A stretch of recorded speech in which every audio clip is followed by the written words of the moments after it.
Hello, I'm Liz, one of the reference librarians, and welcome to another episode of Misinformation Busters. Once a week, we tackle a rumor or false misunderstood information and try to separate fact from fiction. This week, we're tackling something a little more based in reality than 5G. Wet markets. Why is this a big deal? Well, while scientists are still trying to trace the origin of COVID-19, the predominant theory is that it came from a wet market in mainland China, specifically Wuhan. China has since cracked down on these, but here, this has led to misconceptions and a resurgence of stereotypes about Chinese people and their eating habits. Even Senator John Cornyn blamed Chinese culture and the fact that they, quote, eat bats, snakes, and dogs, and that if people didn't eat like that, this never would have happened. This, coupled with the fact that COVID is thought to have originated in China, has led to an increased harassment of Chinese Americans as well as scapegoating of the Chinese, which, let's remember, have been affected by this as well. So, what are the facts?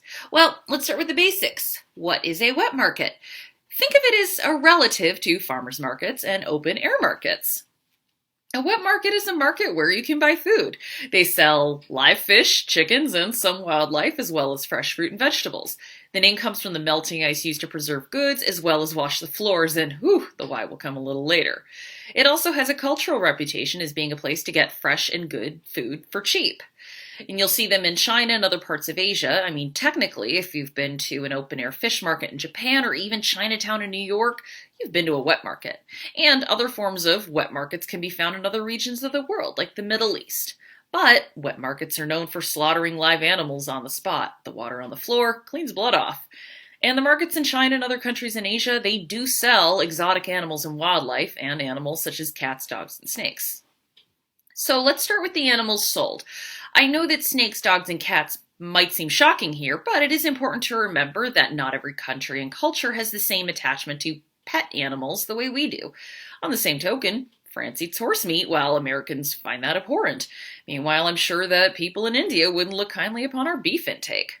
Second, most of the meat sold is fish and chicken. According to Peter Lee, Associate Professor of East Asian Politics at the University of Houston, wildlife cuisine is not representative of mainstream Chinese culture. He compared it to specialized food, like Americans who will eat rattlesnake. Other experts have said that eating wildlife is found more among the wealthy, as it is a sign of status in Asian cultures. So your average Chinese citizen, let alone American Chinese citizen, is not eating bats and dogs. We should also note that many of the more exotic animals are not consumed for cuisine, but, quote, traditional Chinese medicine, which really isn't that ancient or traditional, but that's a whole other video. As the hosts of Skeptic's Guide to the Universe have pointed out, it's pseudoscience. Regardless, it leads to the trafficking of wild animals and have endangered some, like the pangolin.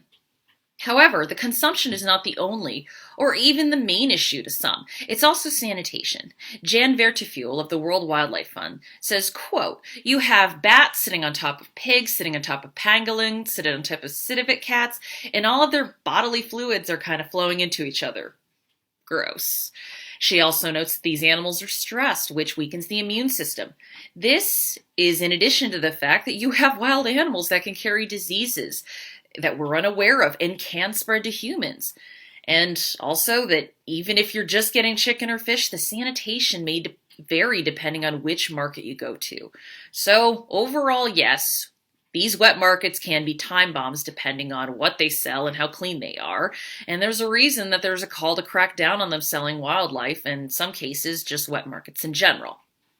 In the end, wet markets aren't as cut and dry an issue as, say, 5G. It's a very yes, but issue. It requires a lot of nuance and digging a little deeper, and while all signs point to yes, these are a problem, it certainly doesn't justify stereotyping Chinese, let alone Chinese Americans. I'm going to end with a quote from Professor Andrew Cunningham of the Zoological Society of London. He says, quote, it's easy to finger point, but it's not just happening in China. It's happening in many other countries, even in the Western world. We like to have exotic pets, and many of those are wild caught, and we ought to be putting our own house in order too. So, with that, thank you for watching, and remember, look for sources in the comments, and if you want to do a little research of your own, you can use our EBSCO databases, which are available through the library's website. And if you want me to cover a topic, request it on Facebook or email me at lizr@dairypl.org. See you next week!